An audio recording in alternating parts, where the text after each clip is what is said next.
nous allons parler de ce thème-là, le mariage selon la vision de Dieu. Le mariage selon la vision divine. Parce que le monde organise aussi des mariages. Le monde fait des mariages, toutes sortes de mariages. D'ailleurs, quand vous allez dans des communes, c'est rempli, il n'y a pas de place. Toujours des mariages, des mariages. Mais bien aimé, le mariage selon la pensée divine. Quel est le mariage selon la pensée divine? C'est quoi? Amen. Bien aimé, aujourd'hui nous sommes trompés parce que nous voyons des gens qui se marient. Vous allez aux États-Unis, vous allez voir des gens qui se marient avec leur téléphone. Amen. Il y a des gens qui se marient avec des animaux. Il y a des hommes qui se marient entre hommes, des femmes qui se marient entre femmes. On voit de tout et de tout. Voilà, le mariage avec la tour Eiffel. Vous imaginez? Bien aimé, le monde appelle ça mariage. Ça c'est le monde. Mais la pensée de Dieu. Parce que celui qui a instauré ce qu'on appelle le mariage, bien aimé, c'est Dieu. Alors il n'y a qu'une pensée qui nous intéresse, nous enfants de Dieu, c'est la pensée de Dieu. Lorsque l'Éternel a instauré le mariage. Amen. Alors pour ça, on va lire d'abord un texte. Surprenant peut-être.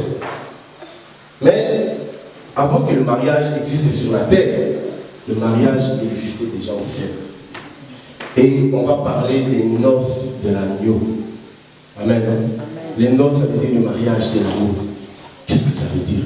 L'agneau, Jésus. Il y a des noces de Jésus, c'est-à-dire Jésus se marie. Et comment ça se passe? Est-ce qu'on a de sa voile? Il va donner des voiles, il met des bagues. Comment ça se passe, les noces de l'agneau? Alors lisons Apocalypse. Prenons Apocalypse. Apocalypse au chapitre 19. Et nous allons commencer au verset 7 jusqu'au verset 10.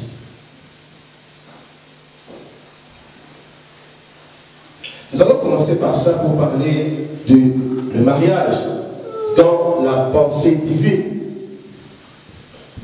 Bien aimé, c'est très important parce que nous rencontrons de tout.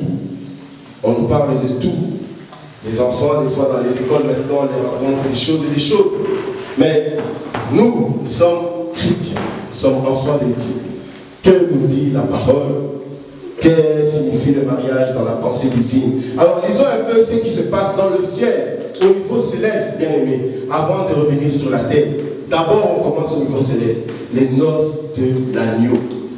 Oui, disons. La Bible dit, réjouissons-nous et soyons dans l'allégresse, et donnons-lui gloire, car les noces de l'agneau sont venues, et son épouse s'est préparée. 8. Et il lui a été donné de se revêtir d'un fin lin éclatant, pur, car le fin lin, ce sont les œuvres justes des saints. 9. Et l'ange me dit, écris, heureux ceux qui sont appelés au festin des noces de l'agneau. Et il me dit, ces paroles sont les véritables paroles de Dieu. 10. Et je tombais à ses pieds pour l'adorer. Mais il me dit, garde-toi de le faire. Je suis ton compagnon de service, et c'est lui de tes frères qui ont les témoignages de Jésus-Christ. Adore Dieu, car le témoignage de Jésus est l'esprit de la prophétie. Amen. Amen. Amen. Voilà, bien aimé, ici, c'est Jean qui a été enlevé dans le ciel. Dans sa vision, Jean voit, on parle des noces de l'agneau. Et l'ange lui dit, réjouissons-nous et soyons dans l'allégresse, donnons-lui gloire, car les noces de l'agneau sont venues. Dans le mariage, les noces de mariage. Le mariage de l'agneau est arrivé. Mais l'agneau se marie avec qui? Amen, non? L'agneau se marie avec qui? Parce que c'est des noces. C'est un mariage. Et la Bible nous dit, au verset, toujours au verset 8, il lui a été donné de se revêtir d'un fin lin. Non, d'abord au verset 7, il dit, car les noces de l'agneau sont venues et son épouse s'est préparée. Alors l'épouse de l'agneau, l'épouse de Jésus, qui est l'épouse de Jésus? Amen. Voilà la question. Qui est l'épouse de Jésus? C'est une question que je pose. Amen, hein? C'est l'Église. L'Église catholique? L'Église protestante? Amen. Bien-aimé, l'Église, le corps de Christ. C'est-à-dire nous qui avons accepté de suivre Jésus-Christ. Bien-aimé, partout dans le monde, nous sommes considérés comme l'épouse. Nous sommes l'épouse de Christ. Amen. Mais quand on se regarde, bien aimé, on est combien de millions, combien de milliards qui ont accepté Jésus. Donc là, tu te poses la question dans le jour-là. Donc vous voyez, quand tu regardes, tu réfléchis humainement. Donc tu te dis, dans ce jour-là, Jésus sera là. Il va préparer combien de bagues? Parce qu'on est à combien? Amen. Amen. On est à combien, bien-aimé? Alors Jésus va épouser tout le monde, mais tu te dis, bon, quelque part, vous savez, vous voyez comment on peut aller avec des choses comme ça, on commence à enseigner la polygamie. Si on ne comprend pas. Amen. Amen. Mais, bien-aimé, nous représentons l'Église. Et les noces de l'agneau, bien-aimé, au niveau céleste, c'est quoi le mariage? C'est quoi le mariage? Au niveau, selon la pensée de Dieu dans le ciel, pas sur la terre. Parce que l'Église, c'est qui? C'est nous tous qui sommes ici sur la terre. Et un jour, nous allons rejoindre notre Seigneur dans le ciel, au lieu de repos. Après, nous allons vivre éternellement, bien-aimés, dans cette nouvelle terre, ce nouveau ciel. Mais l'Église qui est encore ici, qui va rejoindre son époux, bien, comment se passe le mariage? C'est quoi maintenant le mariage? Voilà la question. Parce que le mariage, bien aimé, ici, le mariage, quand on parle de mariage, on voit des cérémonies. On voit des cérémonies, c'est bien des voiles, on voit des costumes, on voit des bagues, on voit tout ça. Nous voyons la cérémonie. Mais le Seigneur, bien aimé, quand il parle des noces de l'agneau, nulle part, bien aimé, le Seigneur fait mention de bagues, fait mention de voiles. Mais la Bible nous dit une chose. Alors je vais lire. Donc, nous serons dans l'allégresse, donnons-lui gloire, car les noces de l'agneau sont venues et son épouse s'est préparée. Et il lui a été donné de se revêtir d'un fin lin éclatant pur. Car, on donne la définition du fin lin. Le fin lin, ce sont des vêtements c'est un lin qui est tout à fait pur, raffiné. Et la Bible me dit Jésus s'habillait de fin lin. Car le fin lin, ce sont les œuvres justes des saints. Amen. Hein? Amen. Bien aimé, la seule chose qui va réunir l'Église avec Christ, ce sont les œuvres justes. Vous allez voir des églises partout, toutes sortes d'églises. Mais bien aimé, les seuls qui sont véritablement l'épouses du Christ, c'est ceux qui ont revêtu durant leur vie sur la terre. Ils ont marché dans la sainteté. La Bible nous dit, le fin lin représente les œuvres justes. Les œuvres justes. Donc sans ces œuvres-là, bien aimés, impossible de demeurer avec Christ. Alors le mariage, bien aimé, les noces de l'agneau, c'est quoi? C'est juste la rencontre éternelle, définitive entre Jésus et son peuple. La Bible nous dit que Dieu va demeurer au milieu de son peuple pour l'éternité. Amen. Hein? Donc Christ sera avec son peuple éternellement. Le fait de demeurer avec son peuple éternellement, c'est ce qu'on appelle les noces, bien aimés. Les noces. Demeurer éternellement. Christ et son Église qui sera enlevée, qui sera sauvée, mais grâce aux œuvres justes. Amen.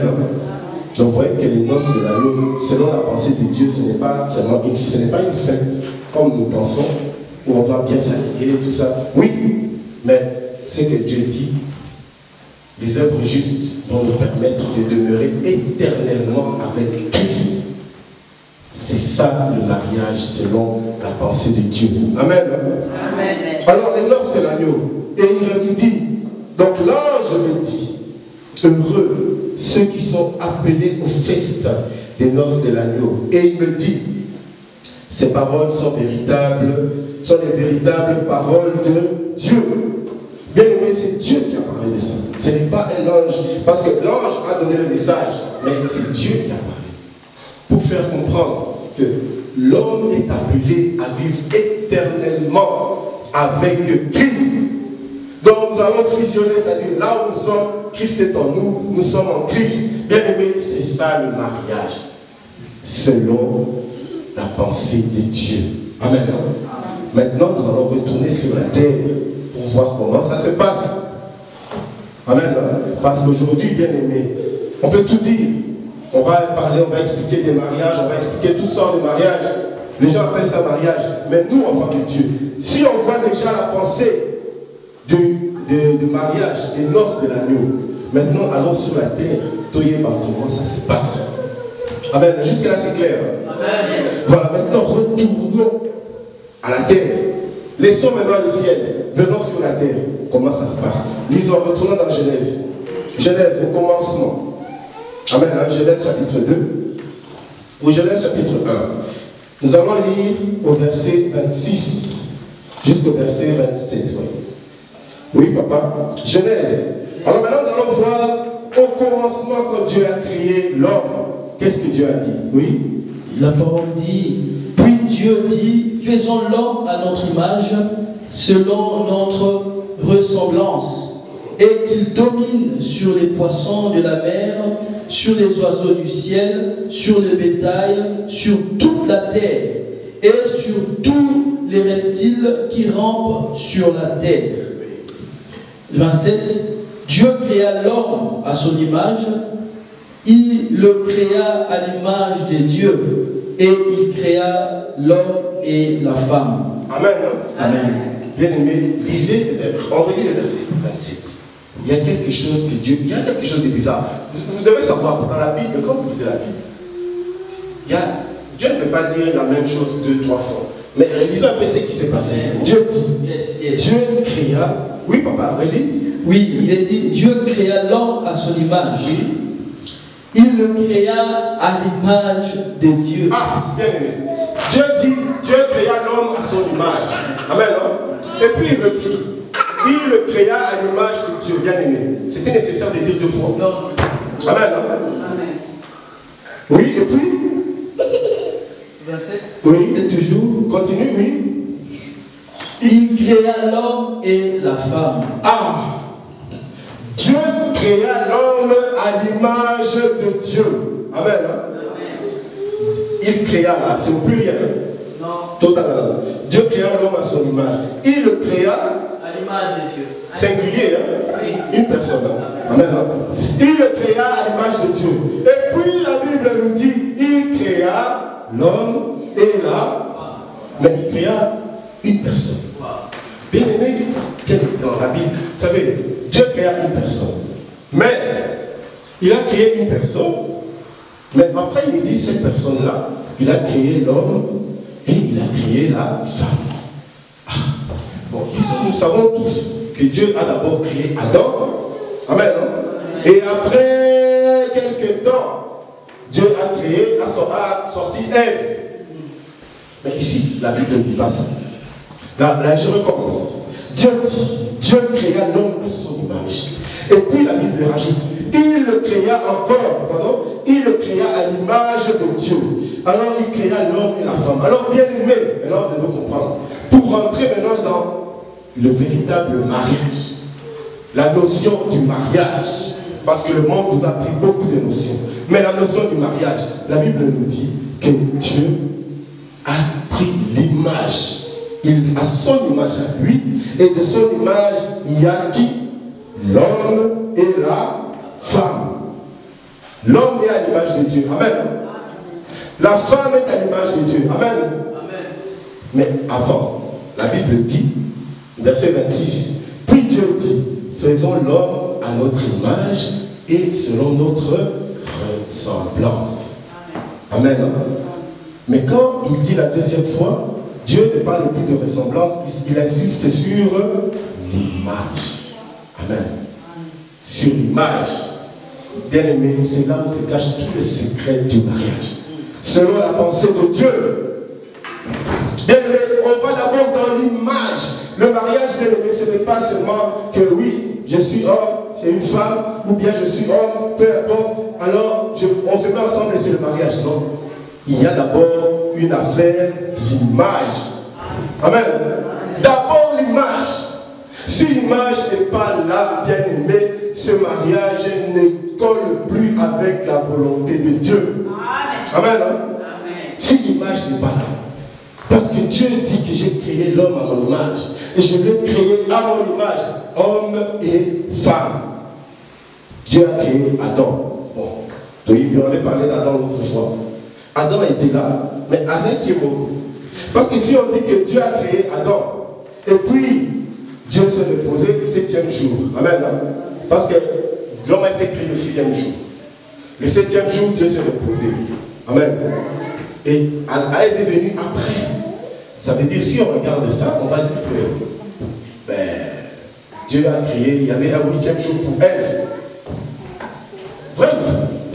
Il y avait un 8e jour où on a créé la femme. Parce que l'homme, la création était déjà terminée. Et puis, Dieu va encore sortir Ève. Bien aimé, non. Jamais. La Bible n'a jamais parlé d'un 8e jour parce que Ève n'était pas créée après. Ève était là depuis la création. Amen. Ève était là quand tu as créé l'homme et la femme. Il a dit que voilà mon image. C'était l'homme et la femme, les deux. Amen. Les deux se trouvaient. Donc Adam, quand il marchait là, Adam en lui, il y avait la nature de l'homme. Et en lui, il y avait la nature de la femme. Adam n'était pas comme nous. Il n'était pas comme nous. Il avait les deux natures en lui. Donc Dieu, quand il a créé à l'image. Alors aujourd'hui, je ne comprends pas comment on se lève pour dire que voilà. Non, la femme ne vaut rien. L'homme ne vaut plus.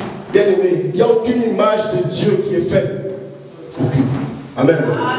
Il n'y a aucune image de Dieu qui est faite. Si l'homme est l'image de Dieu, la femme est à l'image de Dieu. Ça veut dire que Dieu, il a une partie pour lui qui est développée et il y a une autre partie de Dieu qui est faite.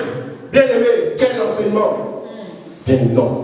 Dieu a créé, il a sorti les deux de sa nature. C'est pourquoi il insiste en disant, je relis le verset 27, Dieu créa l'homme à son image, il le créa à son image, il créa l'homme et la femme. Amen. Bien aimé, c'est très important. Ça, c'est la base du mariage. Si on ne comprend pas ça, alors bien aimé, les gens vont se marier avec des bâtons, ils vont se marier avec des ballons, avec des ventilateurs, avec je ne sais pas, bien aimé, c'est tout et n'importe quoi dans le monde. Tout le bateau, le bâté. Quand tu parles, on veut s'en prendre à toi. Mais bien aimé, la Bible nous dit, bien aimé, que tout ça, bien aimé, tout ça, ça permet, bien aimé, ça permet à l'homme de savoir où on est, où on va et comment nous marchons selon la pensée de Dieu. Bien aimé, parce qu'on peut marcher selon la pensée des hommes. Bien aimé, ça va nous conduire tout droit en enfer. Tout droit en enfer. Amen. Alors qu'on arrête de dire non, vous voyez, bon, nous on n'est pas, on ne condamne pas, chacun fait ce qu'il veut. Bien aimé, si on me demande, je vais dire selon la parole de Dieu, ça ne se fait pas, c'est une abomination. Bien aimé, c'est ce qu'on doit dire selon la parole de Dieu. Parce que nous ne parlons pas selon les hommes, nous parlons selon la parole de Dieu. Amen. Nous devons être clairs. Alors, bien aimé, Dieu commence avant le mariage, avant de parler de comment il a créé Ève, comment il a sorti Ève là-dedans, il commence par dire que j'ai créé l'humanité d'abord, ils étaient tous ensemble. C'est ça mon image. C'est pourquoi, bien aimé, l'homme qui épouse sa femme, les deux, quand ils sont ensemble, qu'est-ce qu'ils forment? La nature de Dieu. Donc ils reforment quoi? L'image de... Amen, hein? Amen. Donc vous voyez, bien aimé, vous voyez, alors ne vous étonnez pas. Ne vous étonnez pas que ce soit un objet de combat. Ne vous étonnez pas que ce soit un objet d'attaque. Parce que vous reformez l'image de Dieu. C'est-à-dire quand les démons vous regardent, qu'est-ce qu'ils voient? Ils voient Dieu. Quand le diable vous regarde, qu'est-ce qu'il voit? Il voit Dieu. Amen. Parce que vous êtes l'image. C'est comme ça que Dieu avait créé. Alors maintenant, la Bible nous dit, maintenant, allons à la création. Continuons au verset Genèse 2. Lisons à partir du verset 21, papa. À partir du verset 21 jusqu'au verset 24. Là, tout le monde connaît. Maintenant, nous allons voir qu'est-ce qui s'est passé en détail pour que Dieu, après avoir... 2, 21. Alors l'Éternel Dieu fit tomber un profond sommeil sur l'homme qui s'endormit, et il prit une de ses côtes et referma la chair à sa place. L'Éternel Dieu forma une femme de la côte qu'il avait prise de l'homme, et il l'emmena vers l'homme. Et l'homme dit, voici cette fois celle qui est os de mes os et chair de ma chair. On l'appellera femme parce qu'elle a été prise de l'homme. 24. C'est pourquoi l'homme quittera la maison, c'est pourquoi l'homme quittera son père et sa mère et s'attachera à sa femme, et ils deviendront une seule chair. Amen. Amen. Bon, bien aimé, maintenant écoutons. Donc Dieu nous a montré déjà qu'il a commencé par créer l'homme et la femme, toutes les deux natures. Bien aimé, les natures, on parle de la nature. On ne dit pas qu'Adam était, je ne sais pas, il avait, non, Adam était tel qu'il était, mais en lui, il avait les deux natures. Amen, non? Amen. Mais maintenant, Dieu nous dit, dans l'Éternel endormit l'homme, et qu'est-ce qu'il fait? Il dit, il prit une de ses limites. Bien aimé, c'est l'histoire des côtes là. Je vais un peu insister. L'histoire des côtes. Arrêtons de penser que Dieu a pris Azumukua. Il n'a pas pris l'os. Ce n'est pas les côtes de l'os, bien aimé. Enlevons ça de nos têtes. Ce n'est pas l'os que Dieu a pris. Dieu a enlevé la limite, c'est-à-dire qu'il y avait deux parties dans Adam. Il y avait la nature masculine et féminine. Dieu a enlevé une part, il a enlevé une limite, il a enlevé ce qu'on appelle, en hébreu, ça s'appelle Tséla. Tséla, ça veut dire quoi? Ça veut dire la limite. Ça, c'est la limite de la table. Amen, non?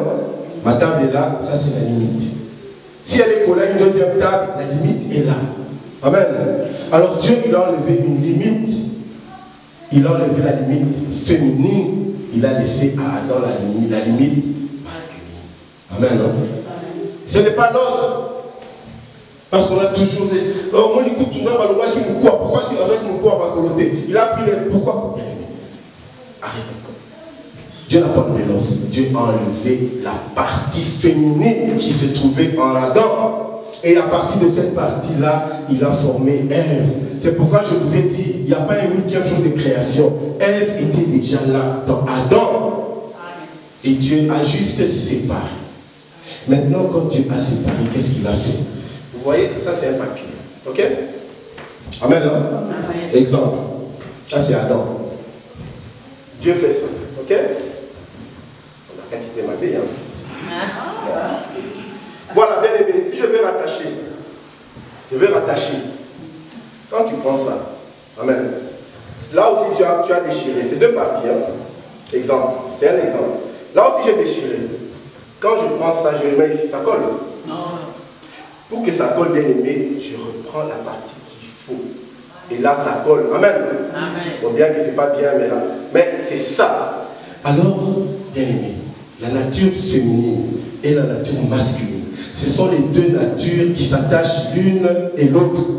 Parce que c'était ensemble. Alors quand Dieu a séparé l'homme, il a séparé la femme. Alors bien aimé, le mariage, pour former l'image de Dieu, qu'est-ce qu'il faut? Il faut que cette nature féminine se rattache à la nature masculine. Quand ils se mettent ensemble, amen, hein? Ils reforment la nature de Dieu. L'image de Dieu. Amen. Bien aimé, vous comprenez? Vous comprenez maintenant? Toi, tu es homme. Tu vas épouser un homme. Tu as la nature masculine. Amen. Lui, il a la nature masculine. Quand vous allez vous mettre ensemble, vous reformez la nature de qui? De Dieu? Non. Amen. Alors vous voyez maintenant comment le monde nous a imposé un mariage qui n'a rien à voir avec la parole de Dieu. Amen. Même si ça paraît beau des fois, même si ça paraît bien, même s'il y a des très belles phrases derrière pour dire que vous voyez là. Non, bien aimé. Nous, le mariage, c'est selon la pensée de Dieu.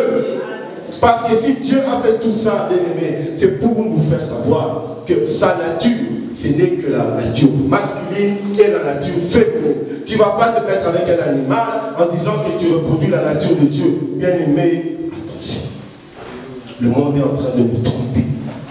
Le monde est en train de nous amener dans des erreurs. C'est là, bien aimé, où vous verrez beaucoup de gens, rejoindre, bien aimé, les enfers à cause de ça. À cause de ça. On va citer des noms, liberté pour tous. Mais bien aimé, le mariage, bien aimé, c'est la nature de Dieu. Lorsque Dieu regarde, il voit le couple, il voit Adam, il se voit lui-même dans le couple. Mais ce n'est pas que lorsque Dieu regarde, il te voit avec quelque chose qui ne s'est passé pas. Amen. Amen. Dieu est un mental, alors il te voit, toi tu es l'homme, tu te retrouves avec, tu ne sais pas. Tu vas épouser ton téléphone, tu vas, je ne sais même pas. Je sais pas. Vous voyez, c'est pourquoi nous devons savoir. Et c'est ce que nous devons apprendre. Parce que les enfants vont dans les écoles, aujourd'hui on les apprend des choses. On va essayer de les inculquer ça dans la... Allez, les apprendre ça de force dans la tête. Vous voyez, il y a dans la vie d'aujourd'hui, c'est ça. Bien aimé, il n'y a pas de vie d'aujourd'hui. La vie est telle que Dieu a créé. Le mariage, ce n'est pas l'homme qui a créé le mariage. Oui, maintenant, le diable a créé son mariage à lui. C'est-à-dire ce mariage-là où vous voyez des gens qui se cherchent. Tu as laissé la nature masculine, féminine, tu vas te retrouver avec des natures qui n'étaient pas prévues lors de la création. Amen. Bien aimé, le mariage selon la pensée divine, nous devons savoir que Dieu a établi l'homme et la femme avec son image à lui. Maintenant, dans le mariage, il y a différentes fonctions. Amen. C'est dans les fonctions qu'il y a une différence. Dieu va établir l'homme à la tête de la famille. Il va dire que la femme, l'homme dominera sur toi. Ça veut dire que l'homme sera le chef de la famille. Mais tout ça, bien aimé, c'est encore d'autres explications. Qu'est-ce que c'est qu'être chef de famille? Amen. Amen. Vous voyez que le mariage, bien aimé, vient de très loin. La pensée de Dieu dans le mariage, ce n'est pas seulement une pensée où on doit dire que voilà, je t'aime, tu m'aimes, c'est bon, ça s'arrête là. Non. Le mariage, bien aimé, selon Dieu. Parce que les gens là qui vont dire, bien aimé, les gens là, les hommes ou les femmes qui vont se mettre ensemble, par exemple. Oui, ils vont dire que oui, je t'aime, tu m'aimes, mais peut-être qu'ils sont sincères. Amen. Peut-être qu'au fond d'eux, ils sont sincères.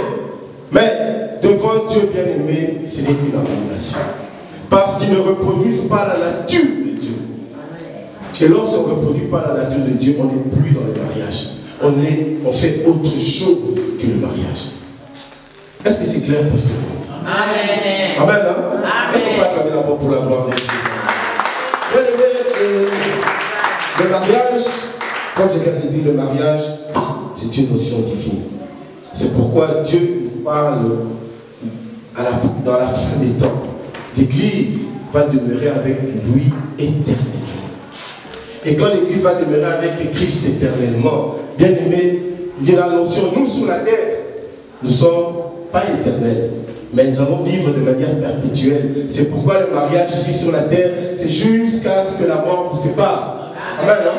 Mais au ciel, bien aimé, c'est éternel, parce qu'il n'y a pas de mort là. Mais sur la terre, c'est la mort qui sépare le mariage. Alors, le mariage doit rester dans les normes de Dieu. Les jeunes, écoutez-moi bien, parce que ce qu'on va vous inculquer dans les écoles aujourd'hui, c'est ce que les gouvernements cherchent, c'est ce que le monde cherche, c'est ce que l'État cherche. L'État cherche aujourd'hui, bien aimé, que les hommes puissent se retourner contre la volonté de Dieu. Merci. Amen. Les hommes cherchent qu'on puisse se retourner contre la volonté de Dieu. C'est-à-dire, lorsque Dieu dit la nature masculine va s'unir avec la nature féminine pour reformer ma nature, le diable va dire non, mais non. Mais c'est toujours un mariage. Vous vous rappelez au jardin d'Éden, il a dit à Ève, mais non, mange seulement, tu ne vas pas mourir. Tu vas devenir comme un Dieu. C'est la même chose. Le diable dit, mais non, c'est pas grave. C'est pas grave. Tu peux épouser un chien, c'est pas grave. D'ailleurs, c'est un être vivant, il respire. Et toi, tu dis, oui, voilà, c'est vrai. Hein. Bien aimé, un piège. Piège. Tu vas te retrouver en enfer. Le mariage va amener des âmes en enfer. Amen. Hein? Le mariage va amener des âmes en enfer. Beaucoup. Et le monde dans lequel nous sommes ici, ce monde qui est appelé le monde évolué, c'est le monde, nous sommes au temps de l'apostasie. L'apostasie, c'est quoi? C'est la période qui était prévue par la Bible où il y aura des gens qui ne croiront plus rien de Dieu. Vous savez, dans le temps, amen, dans le temps, même au temps d'Égypte, peut-être qu'ils ne connaissaient pas le vrai Dieu, mais ils croyaient en leur Dieu.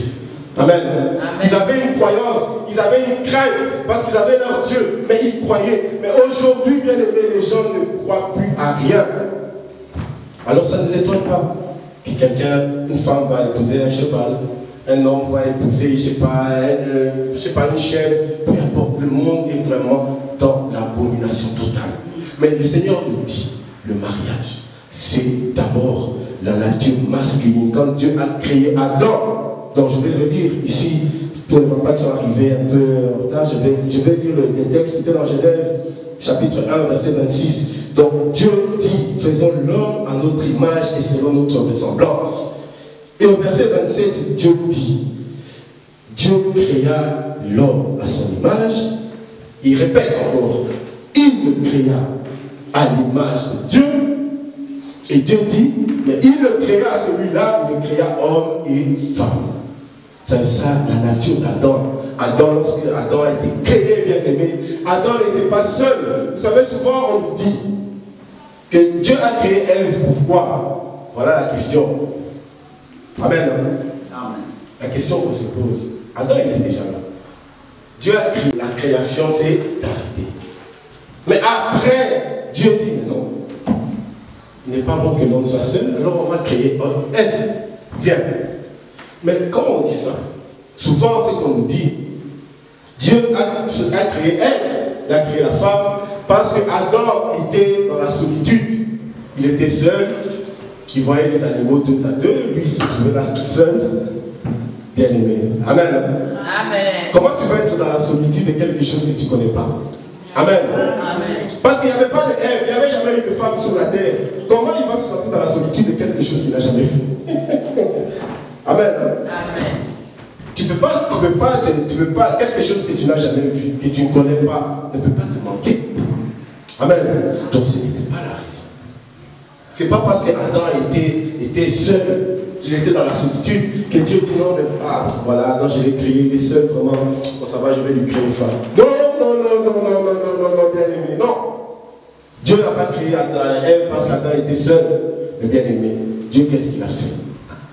Vous savez, au commencement, vous connaissez l'histoire de Lucifer? C'était un ange. Lucifer, c'était un ange très élevé, très beau. On lui avait donné toute la gloire. Et un jour, il s'est élevé, il voulait s'élever au-dessus de Dieu à cause de la gloire qu'il avait. Adam s'est retrouvé seul, bien qu'en lui il avait les deux natures. Mais seul, bien aimé, Adam donnait les noms aux animaux. Adam avait reçu le pouvoir, bien aimé, de pouvoir dominer sur la terre, les poissons, les reptiles, surtout. Bien aimé, Dieu l'a regardé. S'il reste seul, un jour, il va chercher à s'élever aussi. Alors je vais lui mettre une limite. Amen. Et la limite de l'homme, c'était qui? Là. Amen. Hein? Amen. C'est pourquoi, bien aimé, la Bible nous dit que Dieu a... Qu'est-ce qu'il a pris? Il a pris la côte. La côte, c'est quoi, bien aimé? C'est la limite. Amen. Donc la limite, la femme est la limite de l'homme. Et l'homme est la limite de la femme. C'est pourquoi, s'ils vont marcher dans la volonté de Dieu, quand l'homme voudra dérailler, la femme va lui dire, reviens. Amen. Et si la femme aussi veut dérailler, l'homme va lui dire, maman, reviens. Bien aimé, c'est comme ça qu'ils vont rester dans la soumission à Dieu. Amen. La limite, bien aimé, ce n'est pas parce qu'Adam avait été dans la solitude. Tu ne peux pas être dans la solitude de quelque chose que tu ne connais pas.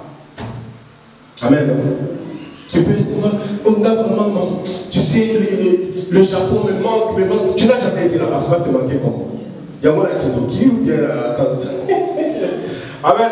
Amen. Donc vous voyez que notre Dieu, c'est un Dieu qui a tout prévu d'avance.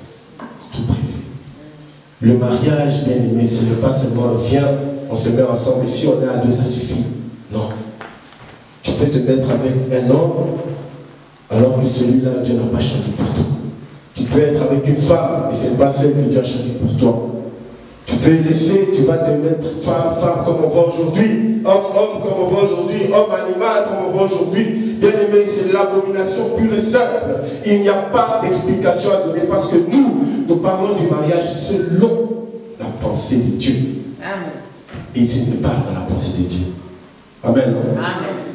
C'est pourquoi lorsqu'on parle du mariage, lorsque nous allons parler à nos enfants du mariage, bien aimé, ne parlons pas selon ce que l'école va dire. Parce que l'école aussi va donner.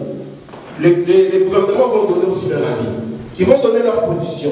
Mais nous devons nous comprendre, nous enfants de Dieu, qu'est-ce qu'est le mariage selon la pensée de Dieu. Bien aimé, est-ce que c'est clair? Amen.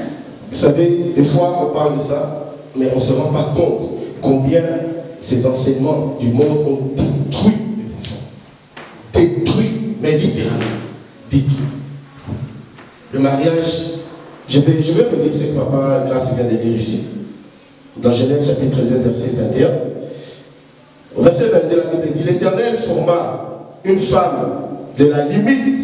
Donc, je vous ai dit, enlevez de vos pensées l'histoire de conte. Il n'y a pas d'os que Dieu a pris. Non. Dieu a enlevé la limite qui était en Adam. Amen. Hein? Amen. Amen. Oh. Donc, alors il dit, et il amena vers l'homme. Et l'homme dit, voici cette fois-ci, celle qui est l'os de mes os, la chair de ma chair.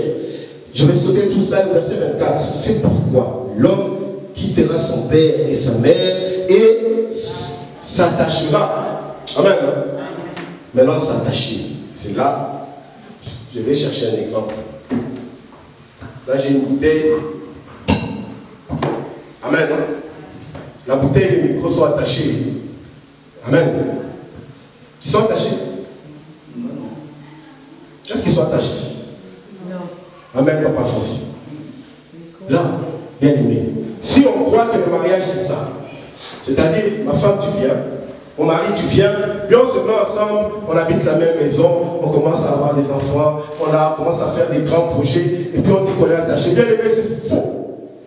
Parce que là, ils paraissent attachés, il suffit qu'il y ait une petite tempête. Qu'est-ce qui se passe? Une tempête, il y a un qui tombe. Amen. Mais quand vous êtes attaché, ça veut dire que tu es là. Bien aimé, avec une corde, du scotch, on vous serre, on vous colle. Bien aimé, là, même s'il y a la tempête, vous allez rester ensemble. Amen. Même les problèmes, vous allez rester ensemble. C'est ça être attaché, bien aimé.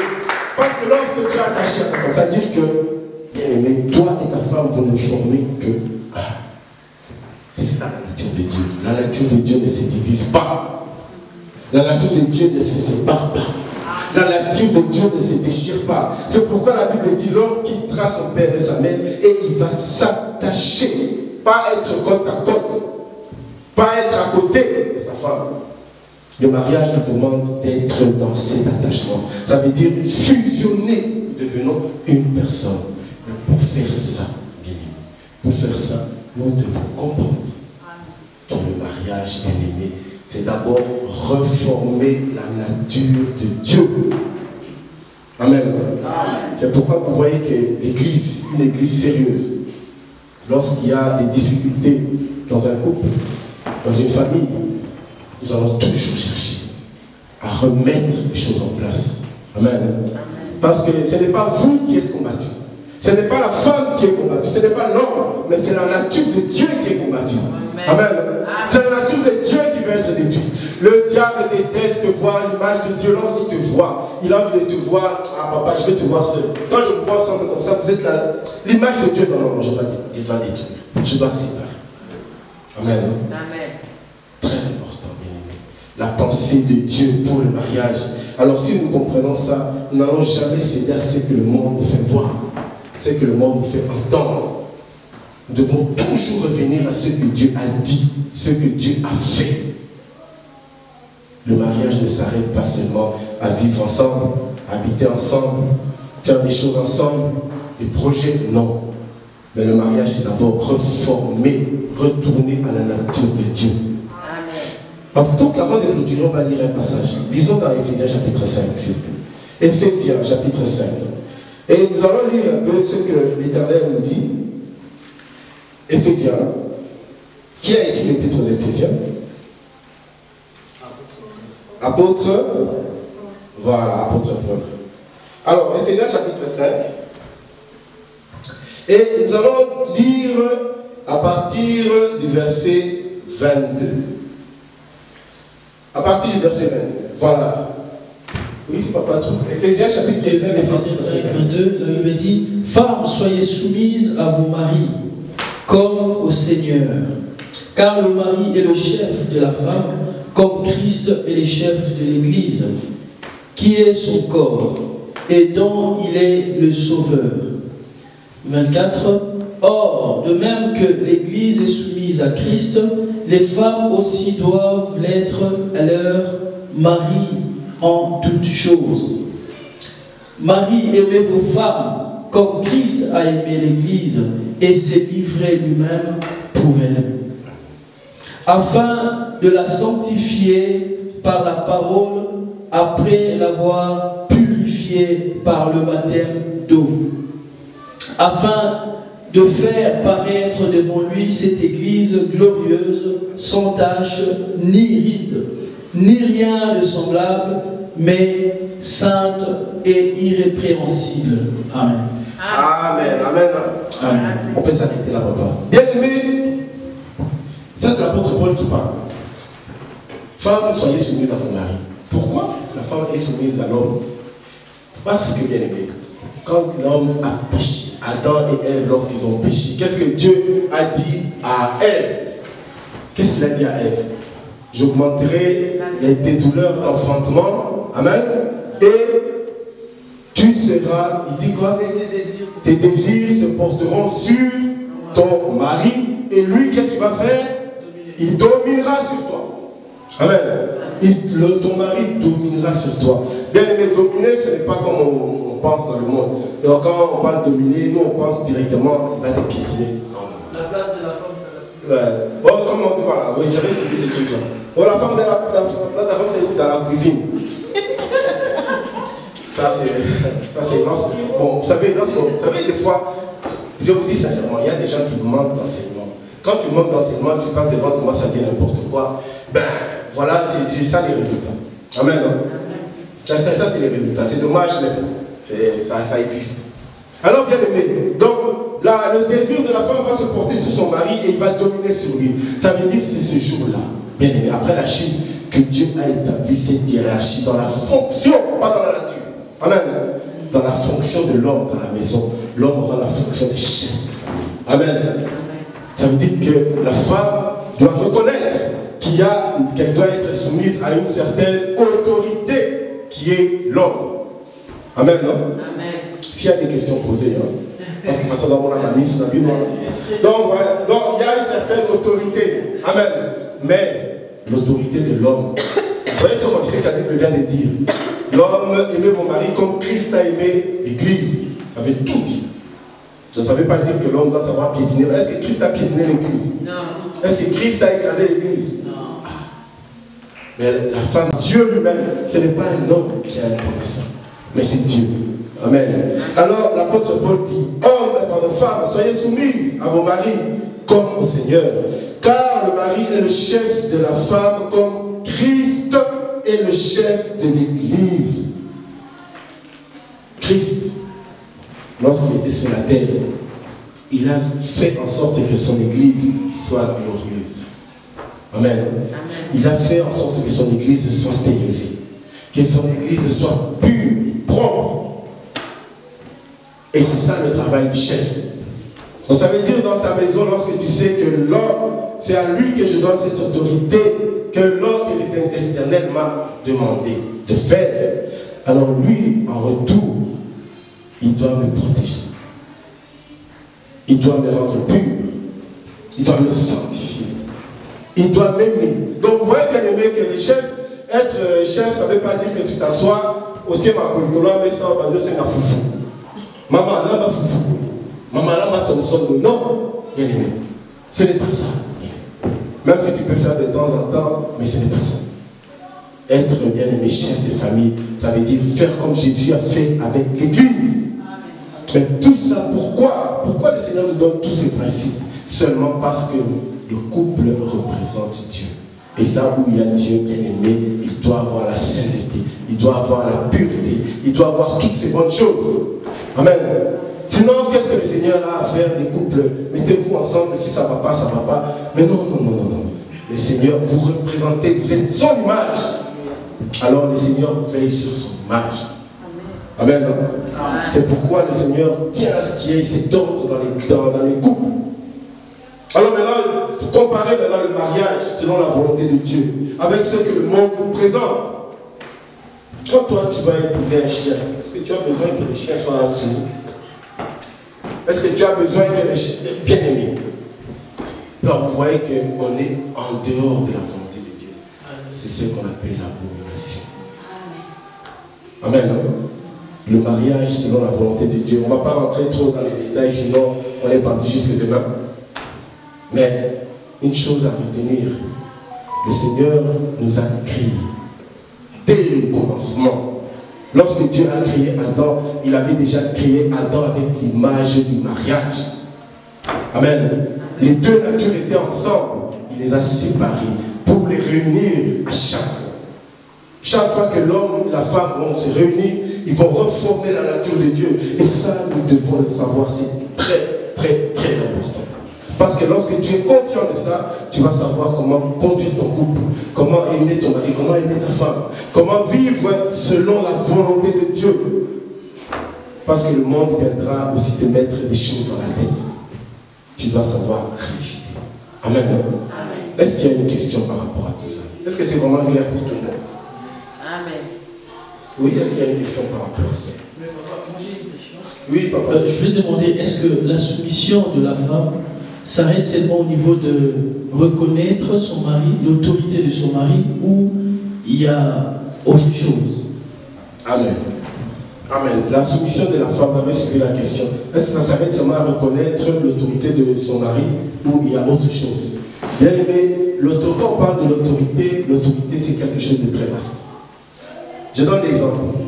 Christ a sauvé l'Église, a purifié l'Église, elle a lavé l'Église. Amen.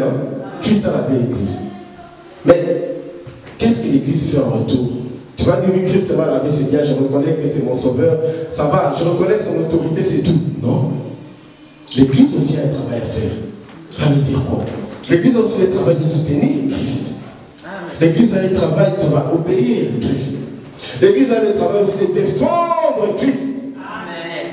Comment aujourd'hui les églises n'arrivent même pas à défendre la foi, bien-aimés? Je vous jure que l'Église, si on compare, il y a certaines religions, il y a des religions qui se défendent fortement leur église, leur religion par rapport aux chrétiens. Nous, des fois, nous sommes incapables de prendre la défense de Christ. Est-ce que c'est parce que nous ne connaissons pas la parole? Ou alors c'est parce que nous sommes négligents? Enfants de Dieu, Christ attend aussi beaucoup de nous. Amen. Alors, c'est la même chose dans le couple. C'est-à-dire que la femme ne va pas se faire reconnaître, je reconnais que c'est mon mari, c'est bon. Ça veut dire, voilà, s'il amène à manger, c'est bon. S'il a rien, ben ça va. C'est toi qui es le chef. C'est toi qui dois faire. Non. C'est pourquoi vous voyez, on connaît les mamans qui se lèvent. Et des fois, elles travaillent dur aussi pour soutenir son mari, pour élever son mari, pour recadrer son mari. Dans la soumission, ne s'arrête pas seulement à dire que voilà, je reconnais que c'est lui qui a l'autorité et c'est tout. Non. La femme est là aussi pour aider. D'ailleurs, la Bible dit qu'il créa une aide semblable. Une aide. Mais aide, ça veut dire quoi? Tu prends la calculatrice, j'aime beaucoup cet exemple. Prends ta calculatrice, tu fais 1 plus 1, toi tu écris égal à 3, la calculatrice va te dire 2. Tu refais 1 plus 1 égale à 8, ta calculatrice va te dire 2. Amen. C'est ça le rôle de la femme aussi. C'est-à-dire que chaque fois que tu veux dévier, elle va te remettre sur le chemin. Bah maman, ne vous fatiguez pas. C'est un travail. Amen. Le travail de recadrer son mari. Oui, papa, grâce. Je voulais rajouter aussi que Jésus crie en disant que la femme doit se soumettre à son mari comme l'Église se soumet à Christ. Mais lorsqu'on regarde nous, êtres humains, l'homme et Jésus, il est parfait. Jésus ne trahit pas. Jésus, il prend bien soin de l'Église. Il n'a pas de défauts en lui. Mais nous, souvent, nous avons des défauts, on a souvent des caractères et tout ça. Est-ce que la femme doit toujours continuer à soutenir son mari, à être obéissant, à se soumettre? Amen. Lorsque l'homme, Christ est parfait, c'est vrai. Bien aimé, cet exemple, merci pour votre grâce. Christ est parfait, a été parfait pour l'Église. Amen. Et Christ a été parfait dans sa façon de vivre sur la terre. Maintenant, pour nous, enfants de Dieu, hommes qui décidons de nous marier, la Bible nous dit, bien aimé, écoutez très bien, la Bible, je vais relire ce que l'apôtre Paul dit, il dit, car le mari est le chef de la femme, comme Christ est le chef de l'Église. Ça veut dire ton mari, chrétien, qui connaît Dieu. Si tu veux vivre dans ton couple, tu dois être l'exemple de Christ. Amen. Tu dois être l'image de Christ. Ça veut dire que de toi-même d'abord, tu dois faire un travail en toi pour marcher d'abord dans la volonté de Christ. Pour que, bien aimé, pour que ta femme aussi puisse t'accompagner. Comment veux-tu que ta femme t'accompagne dans tout lorsqu'elle voit que ça ne va pas? Parce que à chaque fois qu'elle va chercher à te ramener, si ça ne marche pas, bien aimé, à la fin, qu'est-ce qui va se passer? Et les hommes, comme ils aiment bien se fâcher, l'homme va commencer à s'énerver, il va s'énerver. Mais il oublie que la Bible dit qu'il doit être à l'image de Christ. Alors, ça ne veut pas dire que la femme doit lâcher, non. Parce que la femme est là, bien sûr. Vous reformez vous êtes déjà une nature. Et comprenez bien cette chose. Vous êtes une seule nature. Donc, tu dois chercher que celui qui est avec toi soit comme toi. Moi, sinon, ta femme doit être comme toi. Et ton mari, si jamais il n'arrive pas, tu dois l'aider, tu dois le pousser à être comme toi. Amen. Amen. Mais ce n'est pas toujours évident. Ce n'est pas toujours évident, comme Papa Gaz vient de dire. Nous sommes des pécheurs. Nous sommes remplis de défauts, pas comme Christ. Et des fois, ces défauts empêchent au couple d'être soudés. Ces défauts empêchent au couple de pouvoir avancer parce que le noyau bien-aimé est brisé. L'ennemi trouve toujours l'occasion pour rentrer et détruire la famille. Alors dans ce cas, qu'est-ce qu'il faut faire? C'est pourquoi on va revenir maintenant à ce qu'il vient de dire. L'Église, même au temps de Jésus, Jésus était parfait, c'est vrai, mais Jésus est parti. Il a renvoyé son esprit. Ça veut dire Jésus est toujours là. Amen. Qui est toujours là à travers son esprit. Mais l'Église, maintenant, est dans des défauts, des fois incroyables. Mais qu'est-ce que l'Église fait? L'Église cherche toujours à se relever. Rattraper le temps perdu. Racheter les choses qui n'ont pas marché. Revenir, bien aimé, comme Jésus avait dit à Pierre. Il a dit, Pierre, lorsque tu te convertiras, affermis tes frères. Amen. Donc l'Église, la femme qui est l'image de l'Église dans la famille, doit toujours chercher à être debout. Si vous tenez à garder l'image de Jésus, la femme doit toujours être debout dans la prière. Et si son homme n'est pas assez fort, c'est à elle de pouvoir le tirer, le pousser vers la parole, le tenir, bien aimé, soutenir. La femme a un rôle, donc tous les deux ont un rôle. Si c'est la femme qui est faible, l'homme a ce travail. Si l'homme est faible, la femme a ce travail. Bien aimé. Mais ça ne veut pas dire que si jamais l'homme est faible ou alors il n'arrive pas, ça te donne le droit de ne plus être soumise. Non. La soumission, tu dois toujours reconnaître qu'il est la hiérarchie établie. C'est la hiérarchie établie. Même s'il est dans ses faiblesses, tu dois l'aider. mais toujours en gardant cette attitude de savoir qu'il est l'autorité dans la famille. Et tu dois l'aider. Tu dois l'aider, bien aimé. Mais ça ne donne pas le droit de dire que maintenant c'est la femme qui va dominer dans la famille. Ça, bibliquement, non, non, non et non. Amen. Amen. Est-ce que c'est clair ce que je suis en train de dire? Oui, j'ai encore. Oui, papa, grave. C'est clair, c'est bien clair, papa. Mais je vais aussi rajouter une chose. Les femmes disent très souvent, toutes les femmes d'ailleurs, avant d'être soumise, d'abord, il faut sentir que mon mari m'aime. C'est toujours ça. C'est vraiment, c'est toujours. Non, avant, oui, la Bible dit que femmes soyez soumises à vos maris, mais moi d'abord je dois me sentir aimée par mon mari, ensuite je serai soumise et tout ça. Bon, la Bible ne dit pas, je ne sais pas si c'est fait exprès lorsque la Bible dit hommes, disons femmes, d'abord femmes, soyez soumises à vos maris, et ensuite mariez-vous vos femmes. Amen. Ou plutôt dire mari, aimez vos femmes, ensuite femmes, soyez soumises. Amen. Et la question est très bien posée. Il y a deux choses qu'on doit savoir. Je vous ai dit que Dieu a deux natures. Amen. Hein? Il a la nature quoi? Masculine et puis la nature. Quand il a créé Adam, Adam avait les deux natures en lui, masculine et féminine. Et Dieu a séparé. Maintenant, amen. Dieu est rempli de compassion, mais en même temps, Dieu possède la nature masculine. C'est quoi? C'est la loi, c'est la rigueur. Jusque-là, c'est clair. Amen. L'homme, c'est la rigueur. La femme, c'est la compassion. Maintenant, qu'est-ce que la femme demande pour être dans sa nature? Elle veut que tu lui donnes tout ce qui est lié à la compassion. Ça veut dire quoi? La douceur, l'amour, l'entente, ça fait partie de la douceur. C'est ça la grâce. C'est pourquoi quand Jésus était venu sur la terre, Jésus est venu sur la terre pour sauver les âmes. Lorsque Jésus est venu pour mourir sur la croix, Jésus n'est pas venu avec la nature de Dieu comme loi. Il est venu avec la nature de Dieu féminine. Amen. Amen. La nature de compassion. C'est pourquoi vous allez voir, Jésus n'avait jamais condamné quelqu'un. Jésus avait cette nature jusqu'à ce qu'il est allé à la croix. Mais la Bible nous dit quand Jésus reviendra, amen, cette fois ça ne sera plus avec la nature féminine, il va revenir avec la loi. Ça veut dire, tu l'obéis, tu seras sauvé. Tu n'obéis pas, tu seras en enfer. Amen. Hein? Ça sera avec la loi. Maintenant, l'homme, la nature de l'homme, c'est la rigueur, la loi. C'est ça la nature que Dieu a créé l'homme. Et la femme a la nature de la compassion. Maintenant, pour donner à l'homme ce qui lui convient, il faut faire quoi? Il faut obéir par rapport à sa loi. Donc il faut les respecter par rapport à sa loi. Il faut l'honorer par rapport à sa loi parce que c'est la loi. La loi, tu dois la respecter. Tu dois l'obéir. Amen. Hein?